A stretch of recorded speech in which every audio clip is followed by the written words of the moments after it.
இப்போ பில்லு வாங்குறதுக்கு ஒவ்வொரு அலுவலகத்துக்கும் போய் பாருங்க.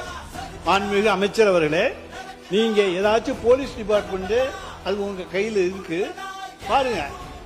நீர்வளத்துறையிலே 3% கொடுத்தா தான் பில்லுன்னு சொல்லி சொல்றாங்க. பொதுப்பணித்துறையிலே 5% நீர்வளத்துறை அமைச்சர் மாண்பு பேரத்தலைவர் அவர்களே, அவர் ஆதாரத்துடன் சொல்லணும். அது பழைய காலம். அது இந்த காலத்துல ₹1 நாங்க வாங்கணும்னா இந்த இடத்துல நாங்க எங்களை உட்கார வைக்க மாட்டார் எங்களுடைய முதலமைச்சர். அதனால ஆதாரத்துடன் அவர் சொல்லணும்ன்றதை நான் கேட்டுக்கொள்கிறேன். இல்ல மாண்பு உறுப்பினர் அவர்கள், நீங்க வாயால பேசுறதெல்லாம் கரெக்ட். அதெல்லாம் நீங்க உங்களுடைய காலத்துல நாங்க தான் சொல்றோம்ல, நீங்க நிரூபிங்கன்னு சொல்றோம்.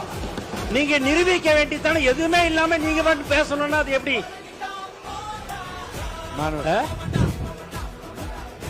யாரு போட்டிருக்கிறா? எல்லாரும் நீ போடுறாங்க அப்படின்னாங்கன்னா நீங்க அதை அது ஆதாரத்துடன் நீங்க இருக்குதுன்னா நீங்க நிரூபிங்கன்னு தான் சொல்றோம். நீங்க எதுவுமே நீங்க என்னங்க நீங்க பில்லுக்குன்னு சொல்றீங்க, அதுக்கு இந்த மாதிரி பில்லுக்கு கொடுத்தாங்கன்னு சொல்லுங்க. அது ஏன்னா பழக தோஷமா இருந்திருக்கலாம்னு நான் நினைக்கிறேன்.